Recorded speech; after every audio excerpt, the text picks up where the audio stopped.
Un millionnaire garde sa femme cachée dans un manoir par honte et se rend à une fête avec une autre femme. À son arrivée, quelque chose le choque profondément. Il n'arrive pas à croire ce qu'il a vu. Avant de commencer les messages, vous devez savoir que vous n'êtes pas là, et c'est ainsi que vous quittez le canal que vous inscrivez, mais vous devez savoir plus si vous le faites. La pluie tombait à verse, tambourinant contre les immenses fenêtres du manoir. Le ciel était illuminé par des éclairs comme si l'univers protestait contre quelque chose d'invisible. Camila Morera était assise dans un fauteuil en cuir dans le salon principal, un livre ouvert sur ses genoux, mais ses mains restaient immobiles. Le calme qui remplissait habituellement la maison semblait plus oppressant ce soir-là, comme si quelque chose allait se produire. Soudain, un bruit la fit sursauter, un claquement venant du jardin. Camila tenta d'ignorer cela. Le manoir était entouré de hauts murs, protégé par des caméras et des gardes, il n'y avait aucune raison de s'inquiéter, se disait-elle. Mais le bruit se répéta, d'abord un bruissement, puis un bruit qui ressemblait à du métal forcé. Elle se leva, le cœur battant la chamade, et se dirigea vers la fenêtre. La lumière d'un éclair illumina le jardin pendant une fraction de seconde. À cet instant, elle vit une silhouette encapuchonnée se mouvant dans l'obscurité. Non, son corps se figea. La logique lui criait de téléphoner aux gardes, mais quelque chose dans cette silhouette la fit hésiter. Camila prit un téléphone fixe, mais avant de composer, elle entendit quelque chose d'encore plus effrayant, des voix, dont l'une semblait appeler son nom. « Camila, je sais que tu es là. » Ses doigts tremblaient et le téléphone glissa de sa main. La voix était féminine, chargée d'urgence, mais il y avait quelque chose de presque implorant dans son ton. Qui était cette personne et comment savait-elle son nom ? Déterminée à comprendre ce qui se passait, Camila ouvrit une petite porte latérale donnant sur le jardin. Le froid de la pluie frappait son visage alors qu'elle s'approchait prudemment. « Qui est là ?» Sa voix trembla, presque étouffée par le bruit de la tempête. Une femme apparut derrière un arbre, les cheveux mouillés collés au visage et les vêtements trempés. Ses yeux étaient grands ouverts mais intenses. « Mon nom est Anna, je suis journaliste. J'ai besoin de te parler. » Camila fit un pas en arrière. « Journaliste ?» Son estomac se noua. Elle savait que Leonardo, son mari, faisait tout pour garder leur vie hors des projecteurs. Il avait toujours été clair, leur vie privée était inviolable. Mais maintenant, cette femme était là, défiant toutes les règles imposées. « Je ne sais pas qui tu es. Pars d'ici. » Camila répondit. « Écoute, je sais tout de toi, je sais ce qui se passe ici. Il te garde caché ? Non, c'est lui qui a peur de toi. C'est ridicule, par avant que j'appelle les gardes. » La voix de Camila faiblit au milieu de la phrase. Anna fit un pas de plus en avant, main tendue. « Tu penses que personne ne remarque ? Il y a des rumeurs, Camila. Tout le monde veut savoir pour l'épouse invisible du millionnaire Leonardo Navarro. As-tu une idée de l'impact que ton histoire pourrait avoir ?» Camila fut paralysée. La pluie coulait sur son visage, mais la chaleur montait en elle. La journaliste savait trop, mais quelque chose dans ses mots éveillait une étincelle de curiosité. Impact, ton histoire ? Avant qu'elle puisse répondre, le bruit de pneus s'approchant interrompit la conversation. Deux phares illuminèrent le jardin et Camila sut immédiatement qu'il s'agissait des gardes. Anna courut vers le mur, disparaissant avant que quelqu'un ne puisse l'arrêter. De retour à la sécurité du manoir, Camila était trempée et tremblante, essayant de comprendre ce qui venait de se passer. Le téléphone fixe sonna, interrompant ses pensées. Elle décrocha. « Allô ?» La voix hésitante répondit « Allô ? Je suis en retard, c'est Leonardo. » Casual, comme si rien au monde ne pouvait le perturber. « Ne m'attends pas. » Réveillée, son indifférence la brûla comme une gifle. Camila raccrocha le téléphone sans répondre, mais son esprit était loin de la colère qui la consumait toujours lors de ses appels. La journaliste avait planté une nouvelle graine en elle, le doute. Se pourrait-il que l'isolement qu'elle avait toujours accepté comme protection soit en réalité une prison ? Le tonnerre résonna dans la nuit pendant que Camila, pour la première fois, considérait qu'il pourrait y avoir une vérité en dehors du manoir qui valait la peine d'être découverte. Le son de rire résonnait dans le salon éclairé alors que des flashs d'appareils photo capturaient chaque mouvement de Leonardo Navarro. Il était impeccable dans son costume sur mesure, souriant aux côtés d'Isabela Montero, dont la beauté attirait l'attention comme une œuvre d'art vivante. Les deux semblaient être le portrait parfait de la haute société. Leur image dominait les gros titres en ligne cette nuit-là. Camila vit tout sur l'écran de sa tablette, les yeux fixés sur la photo de couverture d'un site de célébrité. Leonardo Navarro et Isabela Montero brillent lors d'un événement caritatif, disait le titre, sans une seule mention de l'épouse invisible du magnate. Camilla ferma la tablette avec force, le bruit sec résonnant dans la salle vide. Elle s'appuya contre le fauteuil, essayant d'ignorer la douleur à sa poitrine. Pourquoi cela faisait-il encore si mal après des années? Elle aurait dû être habituée à être effacée, à être une ombre, mais ce n'était pas le cas. Ses yeux vagabondèrent dans la salle grandiose, avec son mobilier luxueux et ses œuvres d'art encadrées. Tout autour d'elle criait richesse, mais pour elle, cet endroit n'était qu'une enveloppe froide et silencieuse, un lieu où elle avait perdu sa voix. Elle ferma les yeux, laissant son esprit revenir dans le temps. L'odeur de café frais remplissait le petit appartement où Camilla vivait avec sa mère. La table était simple, couverte d'une nappe en plastique à motifs floraux. Camilla, avec ses vêtements simples, se préparait pour une nouvelle journée en tant qu'assistante dans une librairie. C'était un travail modeste, mais elle adorait le contact avec les livres et les gens. C'est à la librairie qu'elle rencontra Leonardo. Il était différent de tous les hommes que Camilla avait déjà vus, confiant, bien habillé, avec une aura de pouvoir qui remplissait l'espace autour de lui.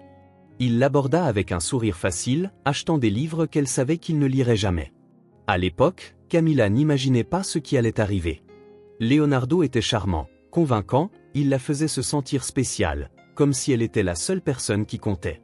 Lorsqu'il l'emmena dans son monde, tout semblait magique, restaurants coûteux, vêtements élégants, voyages vers des endroits qu'elle ne connaissait que par les magazines.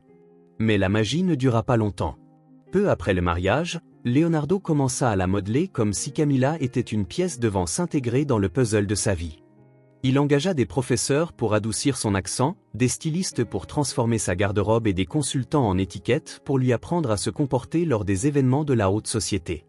Au début, Camilla fit des efforts. Elle croyait qu'elle était en train d'être polie, devenant une meilleure version d'elle-même. Mais avec le temps, elle réalisa qu'elle disparaissait. Le son de l'horloge au mur ramena Camilla à la réalité.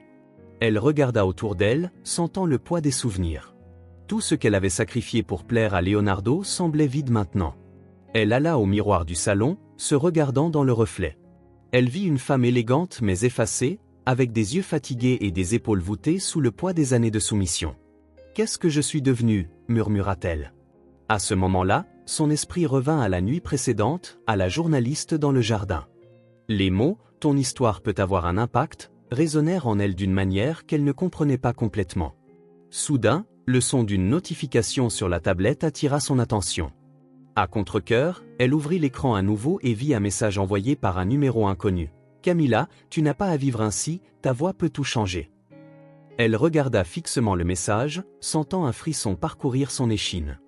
La journaliste avait trouvé un moyen de la contacter. Pendant un instant, Camilla envisagea d'effacer le message et d'oublier tout cela, mais alors que ses doigts flottaient au-dessus de l'écran, quelque chose en elle hésita. C'était comme si une petite flamme brûlait et l'éteindre signifierait rester pour toujours dans cette obscurité. Elle n'effaça pas le message. Camilla s'assit sur le canapé, la tablette sur les genoux, et les mots du message tournaient dans son esprit. Elle pensa à toutes les fois où elle avait ignoré l'inconfort réprimé de sa voix et avait laissé les autres décider pour elle. Elle pensa à la jeune fille de la librairie, pleine de rêves et d'espoir. Quand avait-elle cessé de se battre? Là, dehors, dans la nuit luxueuse de gala, Leonardo souriait aux caméras tandis qu'Isabella riait de quelque chose qu'il disait. Il était l'image même de la confiance et du succès. Mais Camilla savait qu'au fond, il avait peur, peur que son masque ne glisse, peur que la femme qu'il avait cachée découvre enfin sa force. Camilla ferma les yeux et prit une profonde inspiration. Pour la première fois depuis des années, elle sentit quelque chose de différent, non pas de la colère ni de la tristesse, mais quelque chose de plus puissant, semblable à la détermination. L'horloge sonnait presque minuit lorsque Camilla prit le téléphone et composa le numéro de Leonardo. De l'autre côté de la ligne, le son étouffé de la musique et des conversations indiquait qu'il était encore à l'événement. « Quoi » dit Camilla. Sa voix semblait impatiente, comme si elle était une gêne au milieu de sa nuit glamour. Camilla hésita une seconde, le poids des années de silence la faisait reconsidérer tout affrontement. Mais cette fois, quelque chose dans sa poitrine insistait pour qu'elle reste calme. « Je n'en peux plus de cette vie. » Il y eut une longue pause, assez longue pour qu'elle entende des rires en arrière-plan. Quand Leonardo répondit, son ton était froid. « Ne commence pas ça maintenant, tu as tout ce dont tu as besoin. » Camilla rétorqua, « Ce n'est pas le moment pour des drames. » Elle serra le téléphone avec force, son cœur battant la chamade alors qu'elle tentait de retenir ses larmes. Mais cette fois, la tristesse laissa place à une indignation ferme. Tout ce dont j'ai besoin, c'est d'une maison vide, de solitude et de ton absence constante, répéta la voix tremblante. J'ai une maison vide, de la solitude et ton absence constante, c'est tout. Leonardo soupira, comme s'il perdait patience. Je m'occupe de toi, Camilla, ça devrait suffire maintenant. S'il te plaît, ne gâche pas ma soirée. Le silence qui suivit ne venait pas seulement de l'autre côté de la ligne, mais de l'intérieur d'elle-même, une quiétude qui n'était pas de la résignation mais la certitude que quelque chose allait changer. Bonne nuit, Leonardo, dit-elle d'une voix ferme avant de raccrocher. Camilla posa le téléphone sur la table et se dirigea vers la fenêtre. La pluie s'était arrêtée, mais le monde extérieur semblait différent. Pour la première fois depuis des années, elle sentit le besoin de sortir, de respirer, de vivre. Le matin suivant, Camilla mit quelque chose de simple, un long manteau, un jean et des baskets confortables. Elle n'avertit personne de sa destination. Elle quitta simplement par la porte principale, ce qui, en soi, semblait un acte de rébellion. Le chauffeur de la voiture qui l'attendait toujours demanda où il devait l'emmener, et elle répondit fermement « Centre-ville ».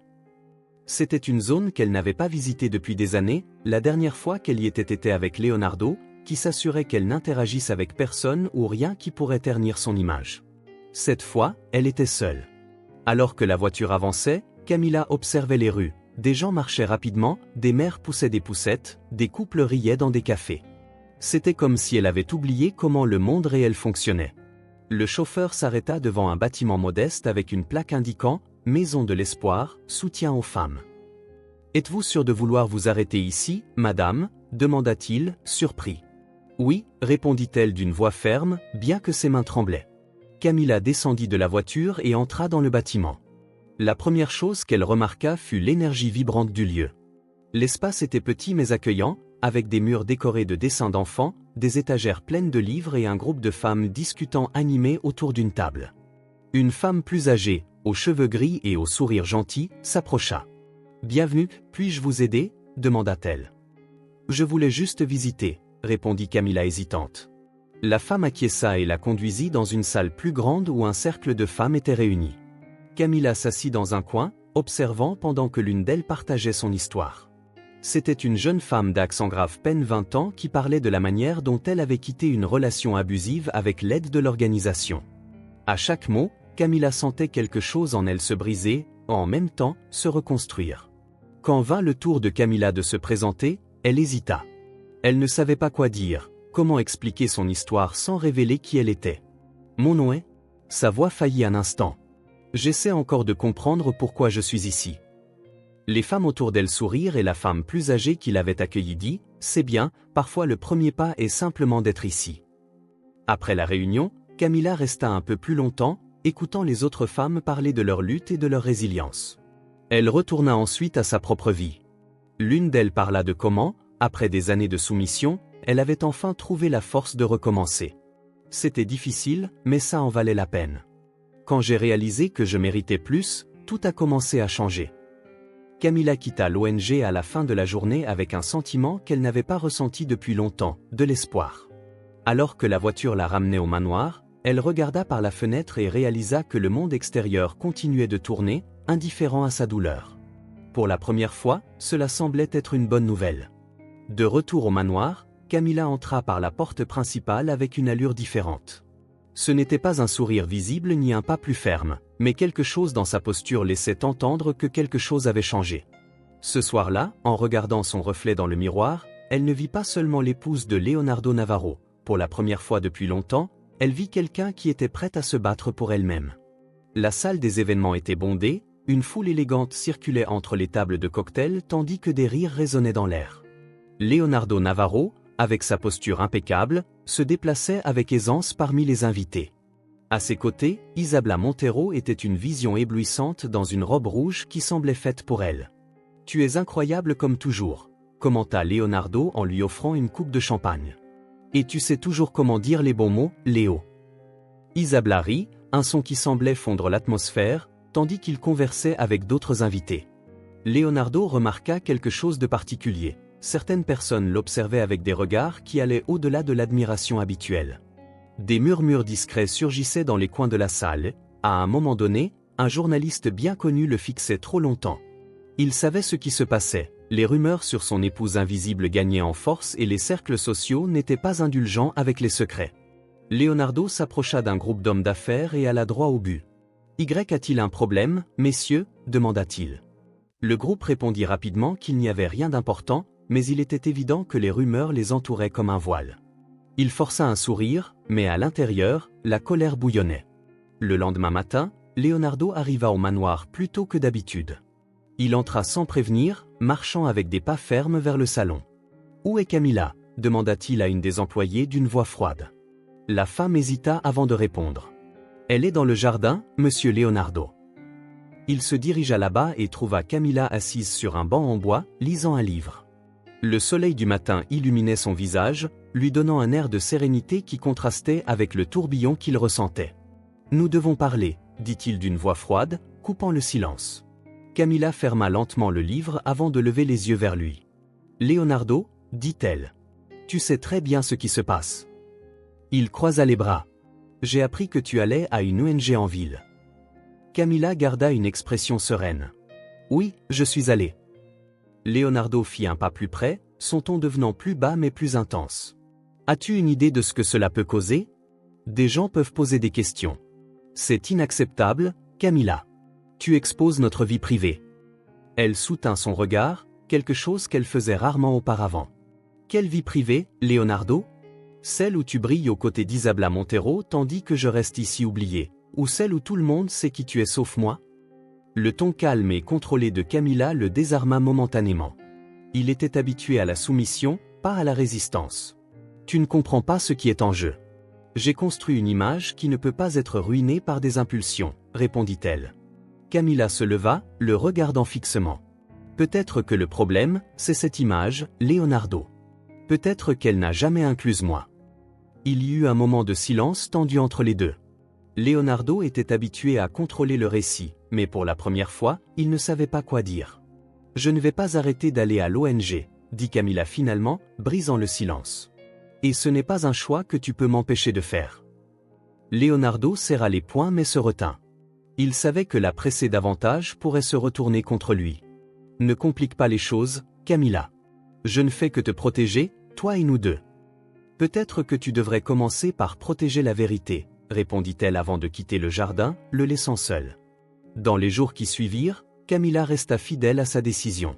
Elle commença à fréquenter l'ONG régulièrement, participant aux réunions et s'impliquant dans les activités. Elle n'avait plus besoin de mentir sur ses sorties à l'ONG. Les histoires qu'elle entendait renforçaient sa détermination. Des femmes qui avaient affronté des adversités bien plus grandes que les siennes refusaient de se laisser définir par leur traumatisme, et Camilla réalisa que, bien qu'elle ne fût qu'au début, elle ne voulait plus être un fantôme dans sa propre vie. Leonardo, de son côté, sentait le contrôle lui échapper. Il surveillait de plus près les pas de Camilla, questionnant les employés sur ses horaires, mais ne trouvait rien pour la confronter. Cette semaine-là, lors d'un autre événement social, un homme d'affaires plus audacieux décida de le provoquer. « Leonardo, on m'a dit que tu as une situation intéressante à la maison, c'est vrai ?» Leonardo força un sourire. « Ne crois pas tout ce qu'on te dit, mon cher. Les rumeurs sont les outils de ceux qui n'ont plus rien à perdre, » répondit-il, mais à l'intérieur, il savait que la façade commençait à se fissurer. Camilla changeait et ce changement pourrait entraîner des questions auxquelles il n'était pas préparé à répondre. Ce soir-là, il s'assit seul dans son bureau, un verre de whisky à la main. Pour la première fois depuis des années, Leonardo se demanda s'il avait sous-estimé Camilla. Pendant ce temps, Camilla était dans sa chambre, réorganisant les livres de son étagère. Parmi les volumes, elle trouva un ancien carnet où elle avait noté rêves et idées avant son mariage.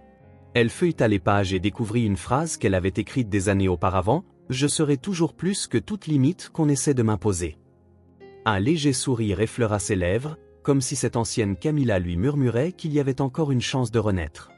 Le soleil traversait les rideaux de la chambre de Camilla, apportant une lumière douce qui contrastait cruellement avec le tourbillon intérieur.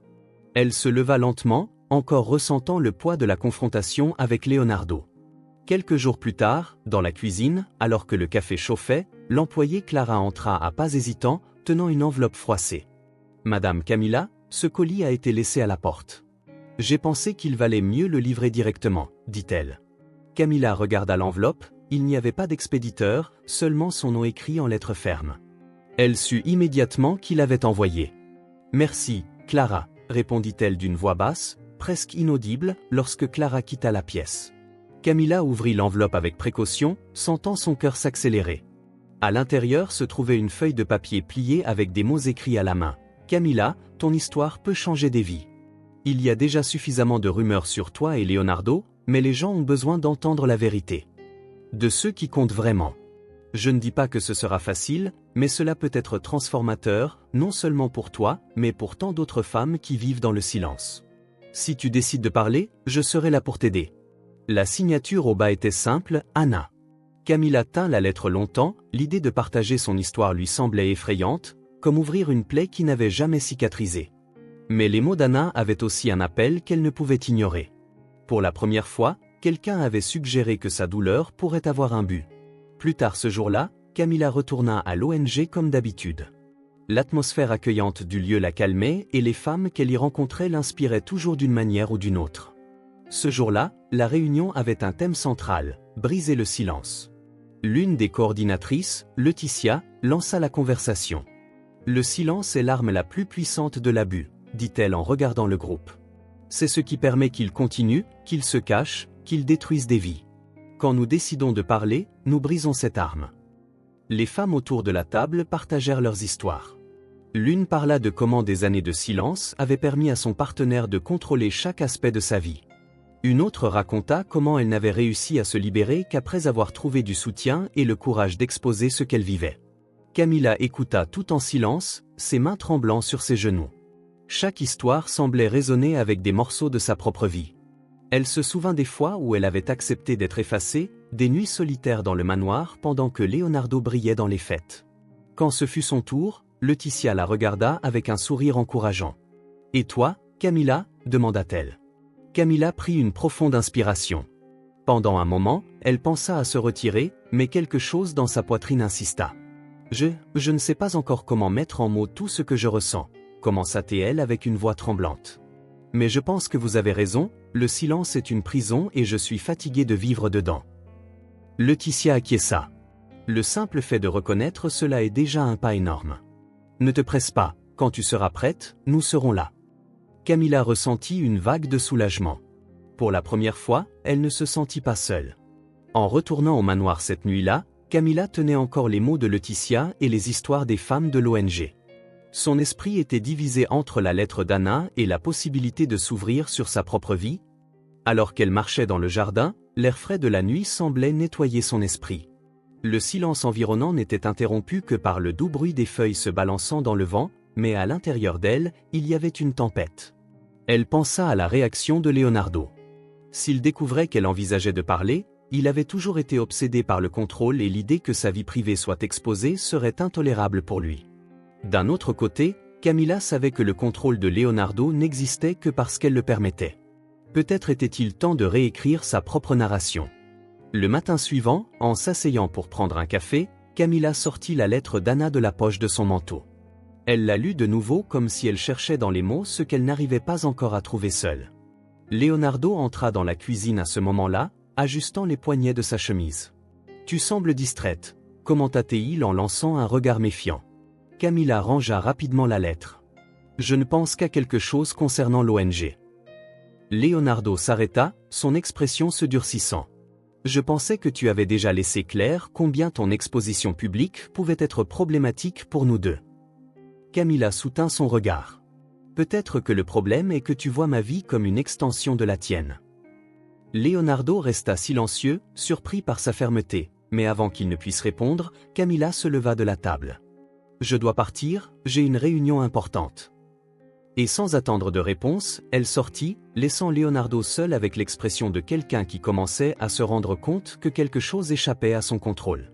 Isabella Montero descendit de la voiture avec l'élégance habituelle, mais il y avait quelque chose dans ses pas qui trahissait une inquiétude. L'événement de cette nuit était un autre de sa longue liste de engagements aux côtés de Leonardo, mais quelque chose la dérangeait depuis ce matin-là. En révisant le matériel d'un magazine qu'elle promouvait, elle avait trouvé une petite mention qui lui fit tordre l'estomac. Des rumeurs sur l'épouse secrète de Leonardo Navarro refont surface. La note n'était qu'une ligne discrète, mais suffisante pour la rendre attentive à l'idée que Leonardo pourrait avoir quelque chose à cacher. Cela ne s'était jamais présenté à elle de manière aussi concrète, elle avait toujours cru que leur relation, bien que basée sur la convenance, était un jeu de cartes à table. Mais s'il y avait quelque chose de plus? Maintenant, lors de l'événement, tandis que Leonardo souriait aux caméras et saluait des personnes importantes, Isabla l'observait avec des yeux différents. De retour à l'appartement d'Isabla, quelques heures plus tard, l'inquiétude grandissait. Avec son téléphone portable en main, elle chercha plus d'informations sur les rumeurs et trouva de petits articles, des publications sur des forums et même une discussion animée sur un profil de potin sur les réseaux sociaux. Les détails étaient vagues, mais la répétition d'un nom attira son attention, Camila Morera. Se sentant trahie et curieuse, Isabla commença à connecter les points. Fragments de conversation avec Leonardo, des références vagues qu'il évitait toujours, des voyages et des événements où il disparaissait sans explication claire. La colère commença à bouillir sous sa peau. Le jour suivant, Isabla apparut de manière inattendue au bureau de Leonardo. « Isabla, qu'est-ce qu'il y a » demanda Leonardo, visiblement surpris. Elle croisa les bras, adoptant une posture rigide. « Je veux savoir qui est Camila Morera. » La réaction de Leonardo fut instantanée. Il pâlit un instant avant de reprendre son expression. « Je ne sais pas de quoi tu parles, » répondit-il. « Ah, s'il te plaît, Leonardo. » Elle jeta son téléphone sur sa table, montrant un des articles mentionnant Camila. « Tu penses pouvoir me tromper ?» Il soupira en se frottant les tempes.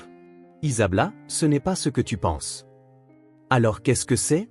Parce que pour moi, il semble que tu as une épouse que tu caches à tout le monde, y compris à moi. Ce n'est pas si simple. » Non, ce n'est pas si simple. Isabla rit, incrédule. Jusqu'à quand as-tu pensé pouvoir garder cela secret? Leonardo prit une profonde inspiration et reprit le contrôle de la conversation. Écoute, je ne voulais pas que cela interfère en rien entre nous. Ma relation avec Camila est compliquée, interrompit Isabla, la voix chargée de sarcasme. Tu veux dire que tu la gardes enfermée tout en me faisant la parade comme si elle n'existait pas? Leonardo tenta de minimiser. Elle ne veut pas être sous les projecteurs. Elle préfère une vie plus privée. Ou est-ce toi qui préfères ça? Isabla le regarda avec des yeux d'acier. Il resta silencieux. Tu sais ce qui est le plus drôle, continua Isabla, sa voix maintenant basse et pleine de mépris. J'ai toujours pensé que j'étais aux commandes, et maintenant je réalise que tu n'es qu'un lâche. Elle prit son sac et se dirigea vers la porte. Avant de partir, elle se retourna une dernière fois. Devine qui vient de perdre tout le respect que j'avais pour lui. Leonardo resta seul dans le bureau, l'écho de ses paroles flottant encore dans l'air. Pendant ce temps, à l'ONG, Camila faisait des pas importants dans son parcours de transformation. Elle participait désormais activement aux réunions, organisait des événements et devenait l'une des figures de proue du groupe. Les femmes qui auparavant étaient passées pour une présence timide cherchaient désormais ses conseils lors des réunions. Laetitia, la coordinatrice, appela Camila à parler de son parcours. « Camila, tu as été une inspiration pour nous toutes. Je pense que ce serait formidable si tu partageais un peu plus ce qui t'a amené ici. » Camila prit une profonde inspiration. Ce n'était pas facile de revisiter les parties douloureuses de mon histoire, mais je savais que cela pourrait avoir un impact positif. Je pense que ce qui m'a le plus amené ici, c'est de réaliser que j'ai passé trop de temps à accepter une vie qui n'était pas la mienne, une vie où je n'avais pas de voix. Elle regarda les femmes devant elle, sentant la force de la connexion entre elles. Ce que j'ai appris ici avec vous toutes, c'est que peu importe combien ils essaient de nous réduire au silence, il y a toujours un moyen de retrouver notre voix. Les paroles de Camila furent accueillies par des applaudissements et des regards émus. Pour la première fois, elle sentit qu'elle était sur la bonne voie, non seulement pour elle-même, mais aussi pour les femmes autour d'elle. Cette nuit-là, tandis que Camila rentrait chez elle, elle sentit son téléphone vibrer dans sa poche. C'était un numéro inconnu. « Allô, Camila ?» La voix était celle d'Isabla. Camila s'arrêta au milieu du trottoir, surprise. « Oui, c'est moi. Qui est à l'appareil ? » « Je m'appelle Isabla Montero. Je crois que nous avons quelque chose en commun, Leonardo Navarro. » Le salon communautaire de l'ONG était bondé, femmes, bénévoles et soutiens occupaient chaque siège disponible tandis que le bourdonnement des conversations remplissait l'espace. L'occasion était spéciale, un événement organisé pour collecter des fonds et sensibiliser sur l'impact du silence et de l'oppression dans la vie des femmes. Camila était dans les coulisses, debout devant un miroir simple, ajustant ses cheveux. Son esprit était en ébullition, chaque pensée envahissant sa concentration. Elle avait préparé un discours, mais le doute pesait sur elle comme une ombre. « Tu es prête ?» demanda Laetitia en entrant dans le petit loge avec un sourire encourageant. « Je pense que oui, » répondit Camilla en ajustant le collier qu'elle portait. « J'espère juste ne pas les décevoir. » Laetitia posa une main gentille sur son épaule. « Ton histoire est puissante, Camilla, et peu importe combien tu partages aujourd'hui, tes mots sont déjà un acte de courage. » Camilla acquiesça, inspirant profondément avant de se diriger vers la scène. Lorsqu'elle monta sur scène, le bourdonnement cessa. Camilla regarda la foule devant elle, des visages attentifs, des yeux pleins d'espoir. Les lumières étaient partiellement tamisées, mais elle pouvait sentir l'énergie émanant de toutes ces personnes. Elle saisit le microphone avec fermeté, son cœur battant fort dans sa poitrine. « Bon après-midi à tous », commença-t-elle, la voix tremblante mais ferme. « Je veux commencer par remercier chacun de vous d'être ici. Je sais que ce qui nous rassemble aujourd'hui est la croyance que nous pouvons changer nos histoires et celles de tant d'autres femmes. » La salle resta silencieuse, comme si tout le monde retenait son souffle en même temps. « Pendant longtemps, j'ai vécu dans le silence », continua-t-elle. « Pas parce que je le voulais, mais parce que je croyais que c'était le seul chemin. Je pensais me protéger, choisir la paix, mais ce que je faisais réellement, c'était m'éloigner de qui je étais. » Camilla fit une pause, sentant le poids de ses paroles. La vie nous apprend que lorsque nous permettons à d'autres de contrôler notre narration, nous devenons des personnages secondaires dans notre propre histoire. C'est ce qui m'est arrivé. Je me suis effacée pendant si longtemps que j'ai presque oublié qui j'étais avant tout cela. Elle regarda autour d'elle, remarquant des larmes silencieuses dans les yeux de certaines femmes. Mais je suis ici pour dire qu'il est possible de recommencer. Ce n'est pas facile, j'apprends encore, mais croyez-moi, la première étape est de réaliser que nous avons une voix et que cette voix compte. À la fin, Camilla regarda le public, attendant une réaction. Des applaudissements commencèrent timidement, puis devinrent plus intenses, remplissant le salon d'une énergie écrasante. Camilla sentit ses yeux se remplir, mais cette fois ce n'était pas de la tristesse, c'était du soulagement, de la fierté. Après l'événement, Camilla fut abordée par plusieurs femmes. Certaines voulaient partager leurs propres histoires, d'autres souhaitaient simplement remercier. Une jeune femme lui serra fermement les mains. « Tes paroles m'ont donné du courage. »« Merci, Camilla. » Camilla sourit, ressentant la profondeur de l'impact qu'elle avait eu. Plus tard, Laetitia la trouva dans les coulisses. « Camilla, nous avons besoin que tu voies quelque chose, » dit-elle en lui montrant l'écran de son téléphone.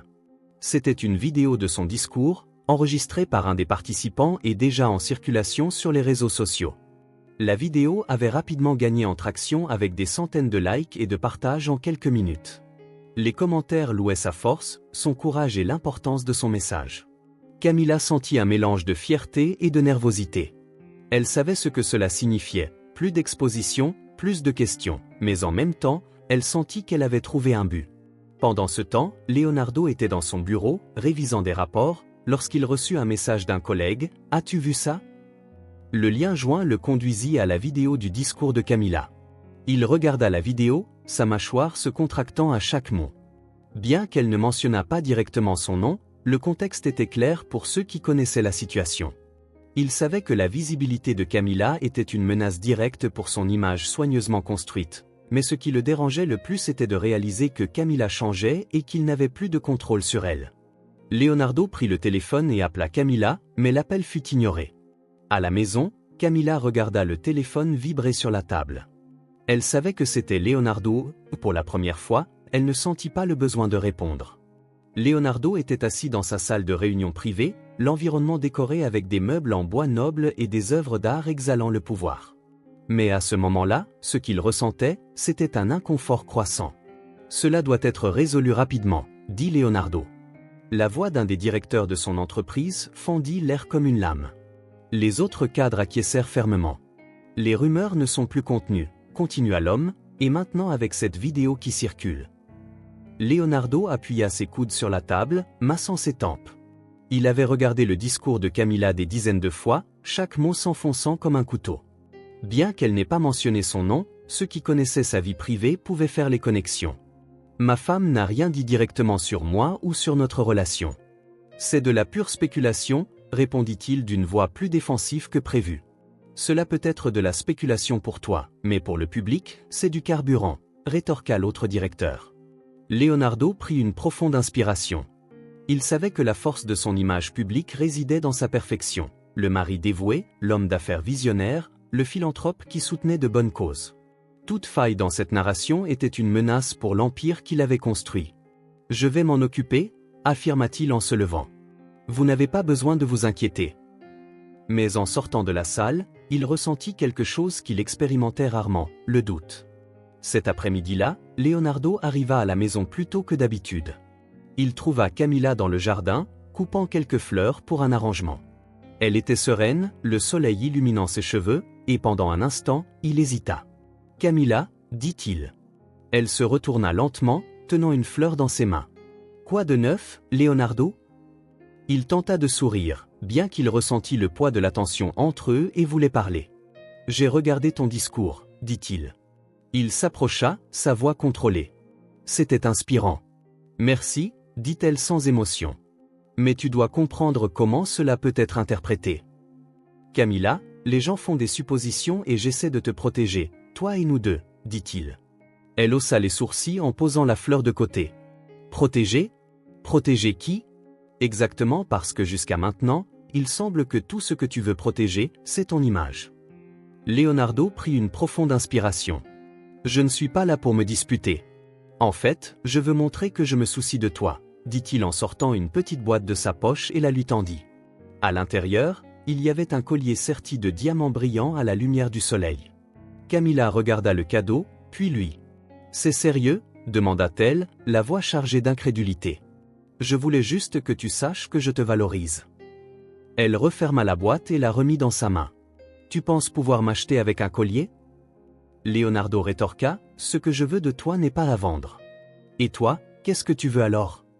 Elle croisa les bras, le regardant directement dans les yeux.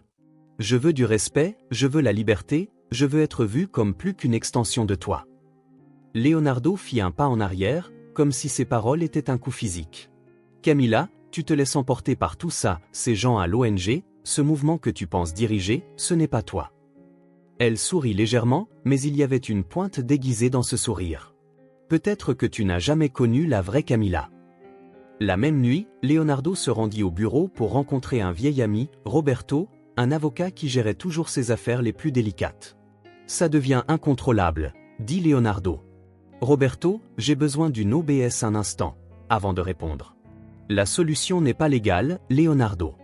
C'est personnel. Camilla prend le contrôle de sa propre vie et tu ne peux pas arrêter cela avec des contrats ou des menaces. Alors, que dois-je faire ? Je reste simplement là pendant qu'elle détruit ma réputation. Peut-être que tu devrais te demander pourquoi tu es si préoccupé par ça, ta réputation ou ta relation ? Répondit Roberto. Camilla était dans sa chambre, réorganisant une armoire, lorsqu'elle trouva une vieille boîte. À l'intérieur, il y avait quelques photos de son enfance et des lettres que sa mère avait écrites avant de décéder. Une en particulier attira son attention. C'était une lettre simple, écrite sur du papier vieilli, avec des mots qu'elle n'avait pas lus depuis des années. « Ma chère Camilla, ne laisse jamais personne décider qui tu dois être. Souviens-toi que tu as une force qui va au-delà de toute difficulté. Peu importe ce qui se passe, sois toujours fidèle à toi-même. » Camilla ferma les yeux, ressentant dans son cœur une connexion profonde. C'était exactement ce qu'elle avait besoin d'entendre en ce moment. Le téléphone de Laetitia clignotait sur la table. « Ton discours devient viral de jour en jour, » dit Laetitia. « Nous devons planifier la prochaine étape. » Camilla savait qu'elle était sur une voie sans retour, mais pour la première fois, cela ne la faisait pas peur. Le jour suivant, Leonardo tenta une nouvelle fois de s'approcher de Camilla. Il l'invita à dîner, quelque chose qu'il n'avait pas fait depuis des mois. Au restaurant, il semblait plus mal à l'aise que jamais. « Camilla, je sais que j'ai fait des erreurs. Peut-être que j'ai été trop sévère avec certaines choses, » dit-il. Elle le regarda calmement. « Tu m'as effacé, Leonardo. »« Ce n'est pas plus que d'être sévère, » soupira-t-il, frustré. « J'essaie, Camilla, j'essaie de montrer que je me soucie de toi. » Elle posa la serviette sur la table et le regarda fermement. « Tu peux commencer par respecter le fait que je ne suis plus la même femme qui a accepté de vivre dans l'ombre. » Leonardo resta silencieux, sentant que le contrôle sur Camilla, et peut-être sur lui-même, lui échappait complètement. Cette nuit-là, seule dans sa chambre, Camilla envoya un message à Laetitia, « J'accepte l'invitation. » Quelques secondes plus tard, la réponse arriva, « Je suis tellement fière de toi. » Nous allons tout planifier.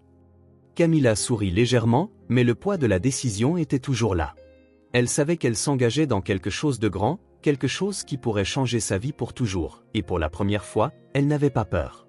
Le hall de l'hôtel de luxe était bondé. Cadres, investisseurs et influenceurs se mêlaient en conversant sous la lumière chaude des lustres en cristal.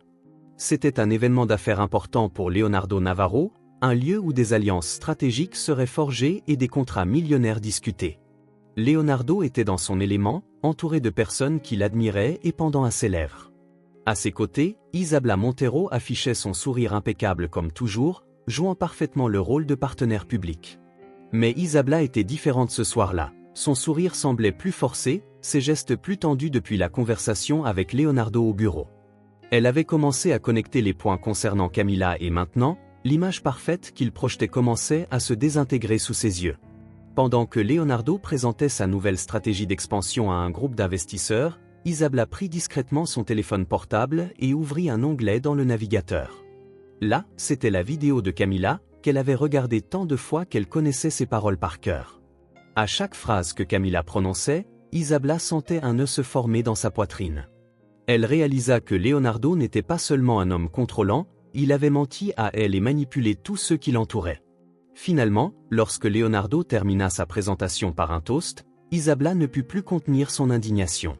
« Leonardo, puis-je vous poser une question ?» Sa voix fendit l'air, attirant l'attention de tous. Il se retourna, surpris mais garda son sourire. « Bien sûr, Isabela. » Elle fit quelques pas en avant, se retrouvant face à face avec lui. « Que veux-tu dire à propos de Camilla Morera ?» Le sourire de Leonardo se figea et le hall tomba dans le silence. « Je ne sais pas de quoi tu parles, » répondit-il, tentant de garder son calme. « Tu ne sais pas ?» Isabela rit sans humour. « Alors laisse-moi te rafraîchir la mémoire. Camilla Morera, ton épouse, la femme que tu gardes cachée tout en faisant la parade avec moi comme si elle n'existait pas. » Un murmure commença à se répandre dans la salle. Leonardo tenta de contrôler la situation en levant les mains dans un geste conciliant. « Isabela, ce n'est pas l'endroit. »« Ce n'est pas l'endroit, Isabela, » interrompit-elle d'une voix forte et ferme. « Peut-être que ce n'est pas l'endroit, mais c'est le moment, parce que j'en ai assez d'être utilisé par toi, Leonardo. Tu m'as trompé ainsi que toi avec elle. » Elle se tourna vers les présents. « Vous voyez cet homme comme un leader, un modèle de succès, mais vous savez ce qu'il est réellement, un homme qui a construit son empire au prix du contrôle et du mensonge. » Leonardo pâlit, incapable de formuler une réponse. L'atmosphère était chargée de tension, les murmures devenant des voix plus fortes. Pendant ce temps, à l'ONG, Camilla était en réunion avec Laetitia et d'autres volontaires. Le son d'une notification sur le téléphone de Laetitia interrompit la conversation. « Attends une seconde. » Laetitia fronça les sourcils tandis que Lia lisait le message, ses yeux s'écarquillèrent. « Camilla, tu dois voir ça. » Elle montra à Camilla une vidéo qui commençait déjà à circuler sur les réseaux sociaux. C'était un enregistrement de la confrontation entre Isabela et Leonardo. Camilla regarda en silence, le cœur battant fort en voyant Isabela dire publiquement ce qu'elle-même avait eu peur d'exposer pendant des années. Lorsque la vidéo se termina, Camilla ne savait pas comment se sentir. D'une part, elle ressentait de l'empathie pour Isabela, qui semblait aussi trahie qu'elle-même s'était déjà sentie. D'autre part, elle ressentait une vague de puissance, comme si le contrôle de Leonardo s'effondrait enfin. « Ça change tout, » dit Camilla à Laetitia en lui tenant le bras. Mila acquiesça. « Oui, ça change. » De retour à l'hôtel, Leonardo tenta de minimiser les dégâts. « Isabela est clairement contrariée et mal informée, » dit-il à un groupe d'investisseurs encore présents sur place, en ignorant les accusations faites sur le coup de tête, mais le mal était déjà fait. De nombreux invités commencèrent à partir en murmurant ce qu'ils avaient entendu, l'image de Leonardo Navarro, l'homme imparfait, étant ternie. Dans les jours qui suivirent, la répercussion fut encore plus intense. La vidéo de la confrontation fut largement partagée, les gens débattant de l'éthique de Leonardo et des allégations faites par Isabela. Camilla, de son côté, observait tout de loin. Pour la première fois, elle sentit que son histoire n'était plus entre les mains de Leonardo, il avait perdu le contrôle et elle savait qu'elle devait continuer à avancer vers la vérité. Lorsqu'Anna, la journaliste, l'appela pour lui demander si elle était prête à partager sa version complète, Camilla n'hésita pas. « Cette fois, oui, je suis prête. » Camilla était assise dans une salle tranquille de l'ONG, les papiers de l'invitation à la conférence éparpillés sur la table devant elle. Ses doigts tambourinaient légèrement sur le bois. Tandis que son esprit luttait avec les implications de sa décision, participer à la conférence signifiait plus qu'un simple discours. C'était une déclaration au monde qu'elle était enfin prête à être vue et entendue. Laetitia entra dans la salle avec 2 tasses de café. « Tu as l'air perdu dans tes pensées », commenta-t-elle en posant une tasse à côté de Camilla. « Pourquoi » admit Camilla avec un faible sourire. « Ce n'est pas seulement ce que je vais dire », répondit-elle. « Laetitia, c'est ce que cela va signifier. » Laetitia tira une chaise et s'assit à côté d'elle. « Et qu'est-ce que cela signifie pour toi ?»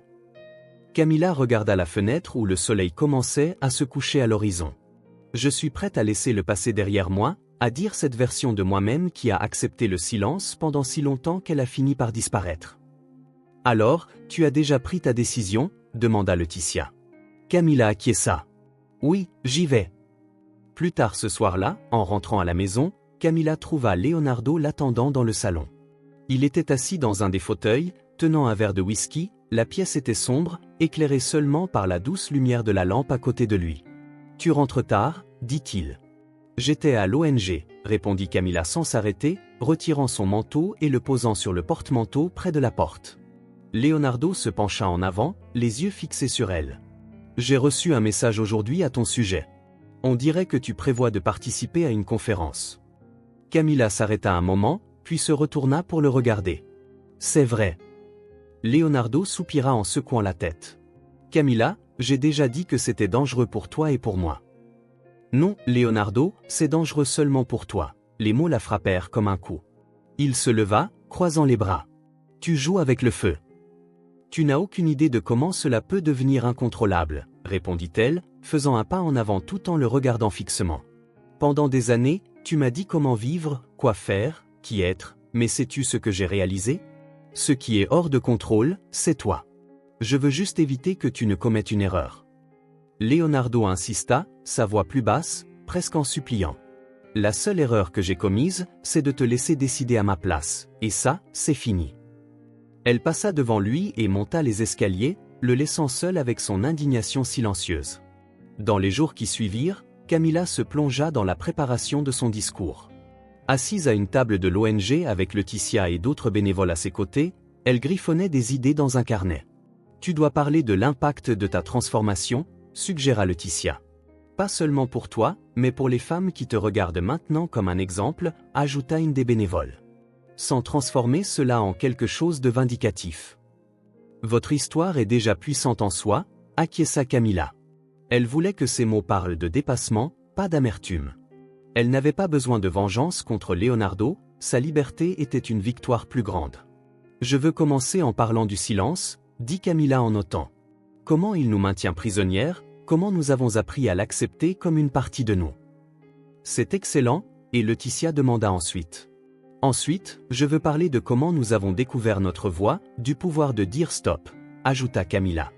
La veille de la conférence, Camilla se retrouva à revoir son discours une fois de plus dans sa chambre.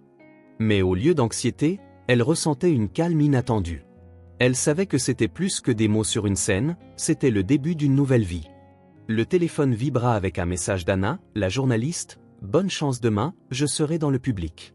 Ton histoire compte plus que tu ne l'imagines. » Camilla sourit légèrement, ressentant une chaleur inattendue. Elle n'était pas seule dans ce voyage. Le jour de la conférence arriva. Camilla portait un ensemble élégant mais puissant, reflétant la femme qu'elle était devenue. À son arrivée dans l'auditorium, elle fut accueillie par Laetitia et d'autres femmes de l'ONG qui l'applaudirent chaleureusement.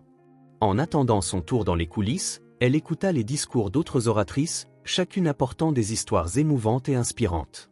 Lorsque son nom fut annoncé, Camilla prit une profonde inspiration et monta sur scène sous une vague d'applaudissements. Elle regarda la foule devant elle, il y avait des femmes de tous âges, prêtes à entendre ce qu'elle avait à dire. « Pendant longtemps, je vivais dans le silence », commença-t-elle, sa voix claire et assurée. « Je vivais dans le silence depuis des années », continua-t-elle avec honnêteté et émotion. Elle parla de la manière dont le silence était une prison, mais comment trouver sa voix l'avait libérée. « Mon histoire n'est pas seulement la mienne, elle appartient à toutes les femmes qui ont été réduites au silence, qui se sont senties invisibles. Aujourd'hui, je dis que cela doit cesser. Nous devons être vus, entendus et respectés. La salle réagit par une ovation debout. Camilla sentit ses yeux se remplir de larmes, mais cette fois ce n'était pas de tristesse, c'était de gratitude, de force et de soulagement. En retournant dans les coulisses, Laetitia l'embrassa fort. « Tu as assuré, dit-elle. » Camilla sourit, sentant qu'elle avait enfin fait quelque chose de vraiment pour elle-même. Cette nuit-là, en regardant son téléphone, elle vit des dizaines de messages de soutien et des vidéos de son discours circuler en ligne. Camilla savait que c'était le début de quelque chose de bien plus grand. Elle était enfin libre. L'auditorium était illuminé d'une lumière dorée qui soulignait l'imposante salle. Des milliers d'yeux étaient fixés sur la scène principale où Camila Morera s'apprêtait à parler. L'événement était déjà l'un des plus commentés du pays et le public présent attendait avec impatience. Beaucoup étaient déjà captivés par l'histoire qui avait fait le buzz sur les réseaux sociaux. Camilla prit une profonde inspiration. Dans les coulisses, une tension électrique courait dans ses veines, mais elle ressentait aussi un calme venant de son objectif. Elle savait pourquoi elle était là, ce n'était pas juste un autre discours, c'était le moment de réaffirmer qui elle était. « Tu es prête ?» demanda Laetitia en touchant doucement son épaule. Camilla acquiesça. « Je n'ai jamais été aussi prête. » Lorsque son nom fut annoncé, l'auditorium explosa en applaudissements. Camilla marcha jusqu'au centre de la scène, sentant le poids et la force de chaque pas. Devant elle, les lumières du plafond semblaient des étoiles, mais c'étaient les visages attentifs dans la foule qui comptaient vraiment. « Bonjour à toutes », commença-t-elle d'une voix ferme mais chaleureuse. « Aujourd'hui, je suis ici pour partager quelque chose que j'ai eu peur d'admettre pendant longtemps, même à moi-même. » Le silence dans la salle était absolu. J'ai vécu dans le silence pendant des années. J'ai accepté une vie où mes décisions étaient prises par d'autres, où ma voix était ignorée, et où qui je suis a été lentement effacé. Elle fit une pause, laissant les mots résonner. Je croyais que c'était de la protection, mais en réalité, c'était du contrôle. Un léger murmure parcourut le public, mais Camilla continua.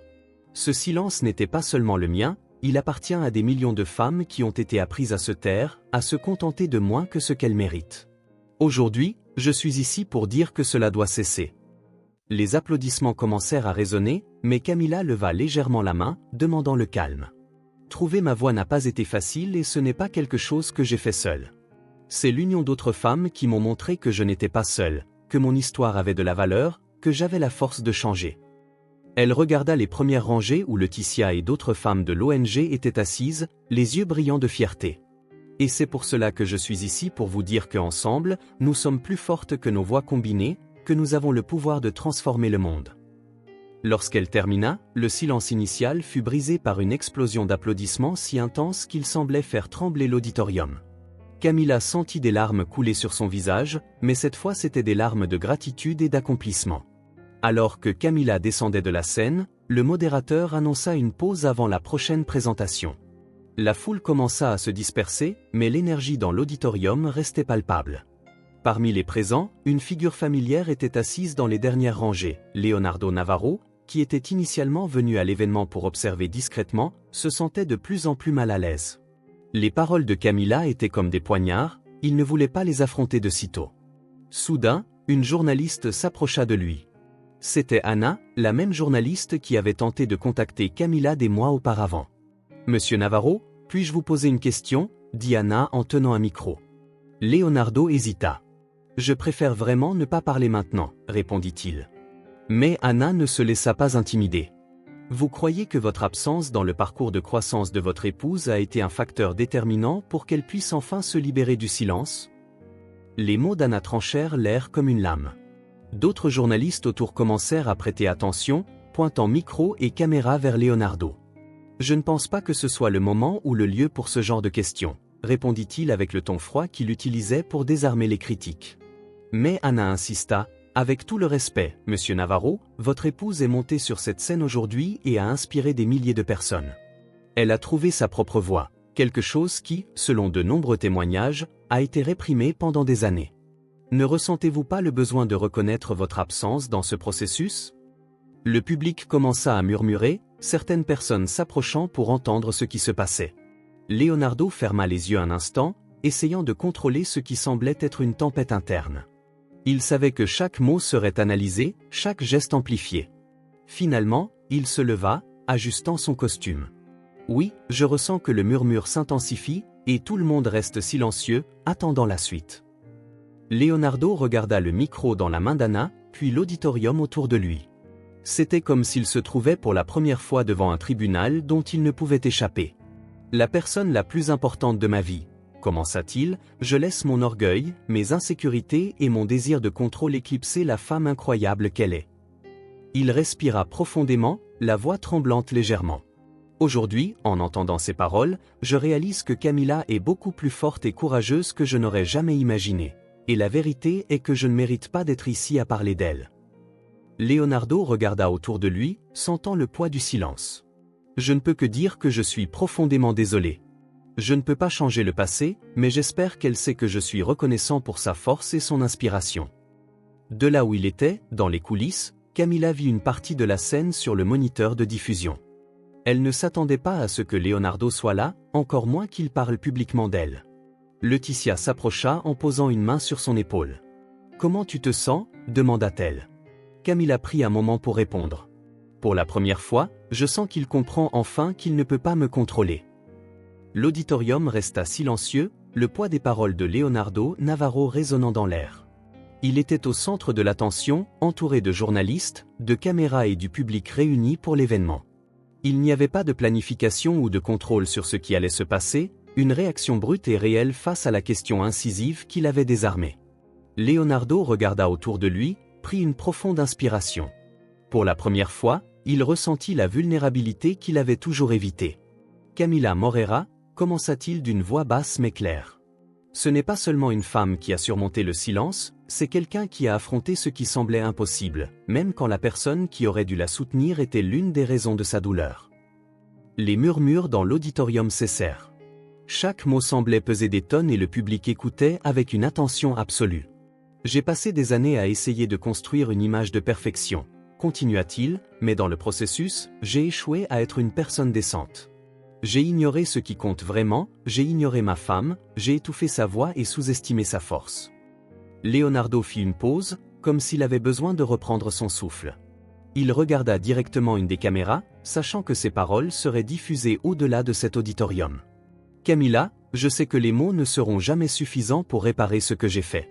Je sais que la douleur que j'ai causée ne peut pas être effacée, mais aujourd'hui, devant tout le monde ici, je veux dire que je suis profondément désolé. » Il y eut un moment de silence avant qu'il ne continue. « Tu es la femme la plus forte que j'ai jamais connue et je suis reconnaissant pour ton courage à te lever même quand je ne t'ai pas donné l'espace nécessaire. » Les mots semblaient trancher l'air, chargés d'émotions genuines.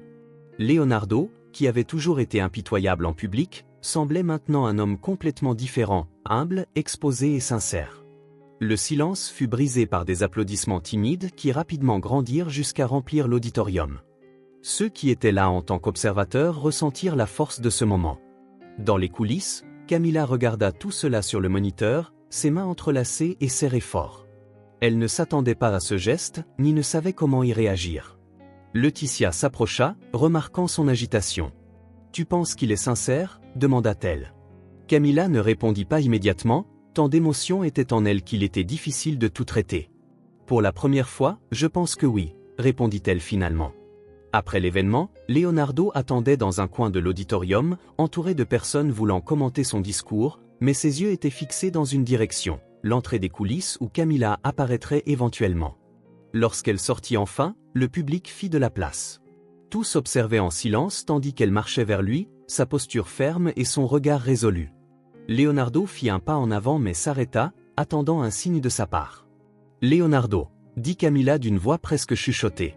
Elle le fixa longuement, les mots qu'il avait dit gravés dans son esprit, mais elle savait que ce n'était pas suffisant pour effacer le passé. « Ce que tu as fait aujourd'hui était important », commença-t-elle d'une voix calme. « Pas pour moi, mais pour toi.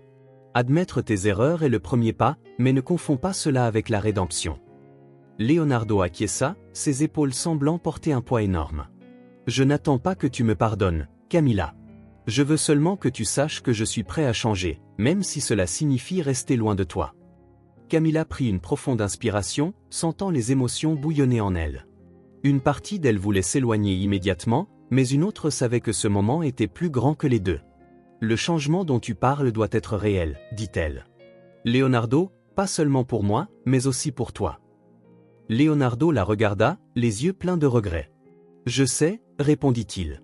Ils restèrent silencieux un moment jusqu'à ce que Camilla fasse un petit pas en arrière, indiquant que la conversation était terminée pour l'instant. « J'espère que tu trouveras ce que tu cherches, Leonardo », ajouta-t-elle avant de se tourner et de s'éloigner, le laissant debout mais visiblement transformé.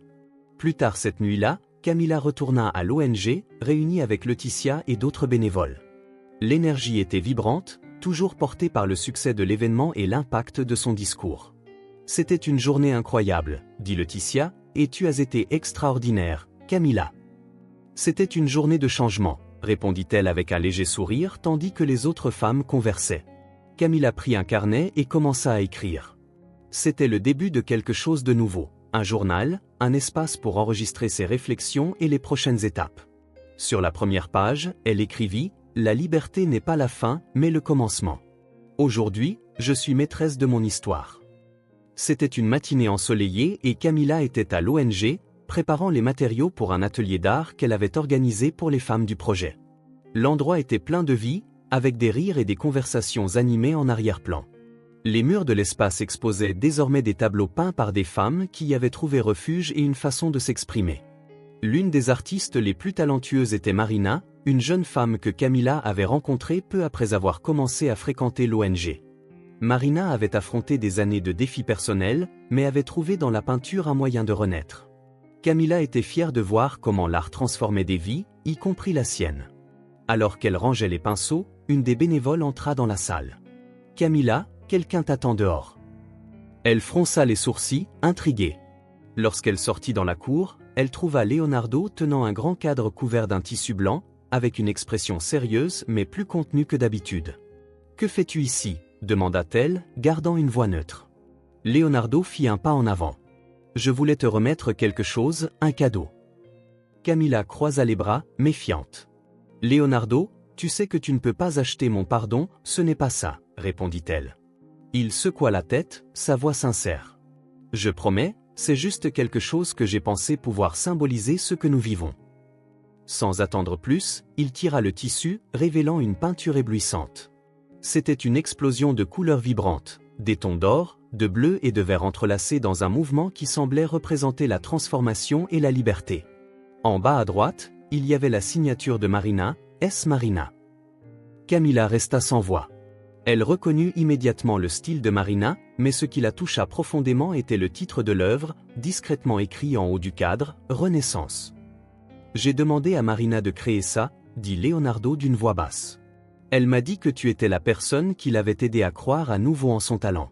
Je pensais qu'il serait approprié qu'elle crée quelque chose pour toi, quelque chose qui représente ce que tu représentes pour tant de personnes. » Camilla sentit une vague d'émotion, mais respira profondément, gardant son calme. « C'est magnifique, » dit-elle finalement, regardant les détails de la peinture. « Et cela signifie beaucoup pour moi. » Leonardo sembla soulagé, mais avant qu'il puisse dire quelque chose, Camilla continua. « Mais j'ai besoin que tu comprennes une chose, Leonardo, ce geste est beau, mais mon parcours est le mien. Peu importe combien tu essaies, je ne peux pas redevenir celle que j'étais avant. » Il acquiesça, semblant plus humble que jamais. « Je sais, » répondit-il, « et je ne suis pas ici pour demander quoi que ce soit. Je voulais juste que tu aies quelque chose qui symbolise tout ce que tu as accompli et que tu vas encore accomplir. » Camilla le regarda un moment, essayant de traiter ses paroles. « C'est la première fois que je comprends vraiment, merci pour ça, » dit-elle en touchant légèrement le cadre de la peinture. « Mais plus que ça, merci de respecter mon espace. » Leonardo sourit légèrement, un sourire chargé à la fois de regret et d'acceptation. « Tu le mérites, » dit-il. De retour à l'ONG, Camilla accrocha la peinture dans la salle principale. Les femmes autour d'elle se rassemblèrent, admirant l'œuvre et commentant à quel point elle semblait capturer parfaitement l'esprit de l'endroit. Marina apparut, souriant timidement. « Tu as aimé » demanda-t-elle. Camilla se tourna vers elle, l'attirant dans une accolade chaleureuse. « J'ai adoré. C'est plus qu'une peinture, » dit-elle. « C'est un rappel de tout ce que nous sommes capables d'accomplir. » Marina sourit, les yeux brillants de fierté. Camilla regarda la peinture une fois de plus. Pour elle, Renaissance n'était pas seulement une œuvre d'art, c'était le reflet de sa propre transformation, de tout ce qu'elle avait surmonté pour devenir la femme qui regardait désormais vers l'avenir avec force et espoir. Isabella Montero était assise dans un café au centre-ville, la vapeur chaude d'un cappuccino s'élevant devant elle. La matinée était claire, mais le monde semblait différent depuis qu'elle avait décidé de rompre tous les liens avec Leonardo Navarro. Les semaines suivant la confrontation publique avaient été chaotiques. Isabla avait affronté un tourbillon d'émotions, colère, honte, tristesse, mais surtout une détermination croissante à se libérer, non seulement de Leonardo, mais aussi de la version d'elle-même qui l'avait aidé à créer. Elle avait passé beaucoup de temps à façonner sa vie autour des attentes des autres, la femme parfaite, l'accessoire impeccable pour un homme puissant. Maintenant, pour la première fois, elle pensait à ce qu'elle voulait pour elle-même. De retour à son appartement, Isabla s'assit sur le canapé avec un carnet à la main. C'était une habitude qu'elle avait commencée comme une manière d'organiser ses pensées et de découvrir ses propres désirs. Sur la première page, elle écrivit « Qui je suis sans lui ». La réponse ne vint pas immédiatement, mais les mots coulèrent alors qu'elle commençait à explorer ses propres rêves. Elle se souvint de son amour pour le design d'intérieur, quelque chose qui avait toujours été relégué au second plan. Elle pensa à la satisfaction qu'elle ressentait en aidant les gens à transformer leurs espaces en quelque chose de spécial. Cet après-midi-là, Isabla décida de recommencer. Elle ouvrit son ordinateur, chercha des cours de spécialisation et commença à planifier le lancement de sa propre entreprise de conseil. Pendant ce temps, Camilla était à un autre endroit de la ville, en réunion avec le conseil administratif de l'ONG. Depuis son discours à la conférence, l'organisation avait connu une augmentation significative des dons et de la visibilité. Les réseaux sociaux étaient remplis de messages de soutien et de femmes partageant leurs histoires de dépassement. Avec cette croissance, nous pouvons étendre nos services à d'autres villes, suggéra Laetitia. Camilla écouta attentivement, prenant des notes dans le carnet devant elle. Je suis d'accord, mais nous devons nous assurer que l'impact local reste fort. En grandissant, je veux que chaque femme qui vient à nous sache que c'est un endroit sûr, peu importe où nous sommes. Le groupe acquiesça et la réunion continua avec une énergie renouvelée. Après la réunion, Camilla marcha dans les couloirs de l'ONG où des femmes travaillaient sur différentes activités. Certaines peignaient, d'autres écrivaient ou apprenaient de nouvelles compétences dans des ateliers. C'était inspirant de voir comment l'espace s'était transformé en un refuge si vibrant. Elle s'arrêta devant la peinture de Marina, Renaissance, accrochée en évidence. Chaque fois qu'elle la regardait, elle ressentait une vague de gratitude et de détermination. Cette nuit-là, Isabla et Camilla se rencontrèrent par hasard lors d'un événement caritatif. C'était la première fois qu'elles se voyaient depuis la confrontation d'Isabla avec Leonardo. Les deux femmes hésitèrent un moment avant de s'approcher. « Isabla » dit Camilla en souriant et en tendant la main. « Ça fait plaisir de te voir. »« Toi aussi, Camilla » répondit Isabla en serrant sa main avec un sourire sincère. L'ambiance entre elles était étrange mais non hostile. « J'ai entendu dire que tu commençais une entreprise de design d'intérieur » commenta Camilla. Isabla leva les sourcils, surprise. « Comment as-tu su ?»« Marina m'a dit qu'elle te suivait sur les réseaux sociaux » répondit Camilla. Isabla rit légèrement. « Oui, j'essaie quelque chose. Ce n'est pas effrayant, mais c'est aussi excitant. » Camilla acquiesça. « Changer, c'est toujours effrayant, mais d'après ce que je vois, tu es plus forte que tu ne le penses. » Isabla sourit, émue par les paroles. « Merci, Camilla. Et s'il te plaît, sache que je te soutiens, toi et l'ONG. Votre travail est incroyable. Merci, Isabla, et bonne chance dans ta nouvelle voie. » Les deux échangèrent un dernier regard avant de suivre chacune son chemin, sentant que quelque chose avait été résolu lors de cette brève rencontre. Des semaines plus tard, Isabla inaugura son premier projet de design, un petit espace communautaire pour les jeunes artistes en herbe.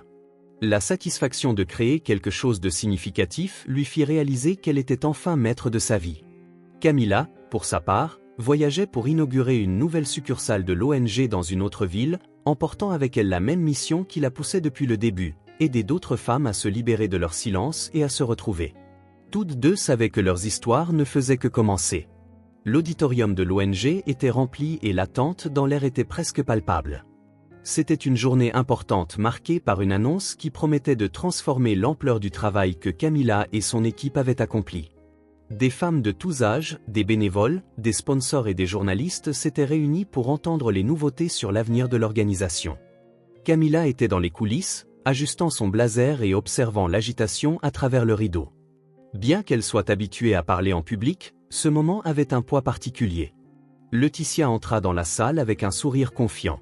« Il est temps, dit-elle. » Camilla prit une profonde inspiration et acquiesça. « Allons-y, dit-elle en montant sur scène. Camilla commença l'événement par un bref récapitulatif de la trajectoire de l'ONG et de l'impact qu'elle avait déjà atteint. Quand j'ai commencé à fréquenter cet endroit, j'étais juste une femme essayant de trouver ma propre voie. Mais ce que j'ai découvert était bien plus que cela. J'ai découvert la force que nous avons quand nous sommes ensemble, quand nous nous soutenons. Les applaudissements remplirent l'auditorium et elle fit une pause avant de continuer. Aujourd'hui, nous avons quelque chose de grand à partager avec vous. Nous annonçons la création d'une nouvelle fondation, un partenariat qui nous permettra d'élargir notre portée et d'aider encore plus de femmes vulnérables à se reconstruire. Elle regarda l'audience, voyant la curiosité grandir. C'est avec une grande satisfaction que je vous présente notre partenaire dans cette initiative, quelqu'un qui est aussi en plein processus de transformation. Leonardo Navarro. Le nom provoqua un léger murmure dans l'auditorium et tous les regards se tournèrent vers l'homme qui montait sur scène. Leonardo était impeccablement vêtu, mais son expression était plus humble que jamais. Il prit le micro et l'attention du public se fixa sur lui. « Merci, Camilla, et merci à vous tous d'être ici aujourd'hui », commença-t-il. Il fit une pause, choisissant clairement ses mots avec soin. « Pendant de nombreuses années, j'ai construit ma carrière et ma vie basée sur le contrôle et l'apparence, mais avec le temps, j'ai réalisé que cela m'éloignait de ce qui comptait vraiment. » Leonardo se tourna vers Camilla. C'est elle qui m'a montré qu'il y a de la force dans la vulnérabilité et l'honnêteté, et bien que j'ai encore beaucoup à apprendre, je veux dédier les ressources que je possède pour soutenir des causes qui font réellement la différence. Il se tourna de nouveau vers le public. C'est pourquoi nous lançons la Fondation Renaissance, une initiative visant à fournir un soutien financier et structurel à des projets qui aident les femmes à reconstruire leur vie. Les applaudissements furent immédiats, remplissant l'auditorium d'une énergie vibrante. Après l'annonce, Camilla et Leonardo ont participé à une conférence de presse. Les questions arrivaient de toutes parts, mais Camilla a dirigé la conversation avec la même fermeté qu'elle avait démontrée tout au long de son parcours jusqu'à ce moment. Camilla, comment s'est passé le travail en partenariat avec quelqu'un avec qui vous avez un passé aussi complexe ? A demandé une journaliste. Camilla a répondu sans hésiter, complexe, oui, mais aussi une opportunité d'apprentissage pour nous deux. J'ai clairement indiqué dès le début que mon autonomie et les principes de l'ONG ne seraient pas négociables, et à ma grande surprise, Leonardo a respecté cela. Leonardo a complété, ce projet concerne entièrement le travail incroyable que Camilla et l'ONG réalisent. Je suis ici uniquement pour offrir mon soutien, des ressources et amplifier son message. Dans les mois qui ont suivi, la Fondation Renaissance a commencé à prendre forme. Des bureaux ont été établis, des campagnes lancées et de nouveaux partenariats scellés. L'ONG de Camilla restait le cœur du projet, mais désormais, avec le soutien financier de Leonardo, il pouvait atteindre des communautés plus éloignées et investir dans des programmes plus robustes. Un moment marquant s'est produit lors de l'inauguration d'un nouveau centre de soutien dans une petite ville. Leonardo et Camilla ont coupé le ruban ensemble, entourés de femmes partageant leurs histoires de résilience. À la fin de l'événement, Leonardo s'est approché de Camilla alors qu'elle observait l'activité des femmes dans le nouvel espace. « Merci de m'avoir permis de faire partie de cela », a-t-il dit. Camilla l'a regardé, comprenant le poids de ses mots. « Ce n'est pas une question de permission, Leonardo. C'est vous qui avez décidé de faire ce qui est juste. » Il a souri légèrement, reconnaissant qu'il avait encore beaucoup à prouver. Cette nuit-là, de retour à l'ONG principale, Camilla a regardé le tableau de Marina Renaissance. Ce n'était plus seulement un symbole personnel, mais une métaphore de tout ce qu'ils construisaient ensemble. À côté de la peinture, il y avait une fresque avec des photos des femmes que l'ONG avait aidées. Camilla a fixé une nouvelle image sur la fresque, celle du centre récemment inauguré.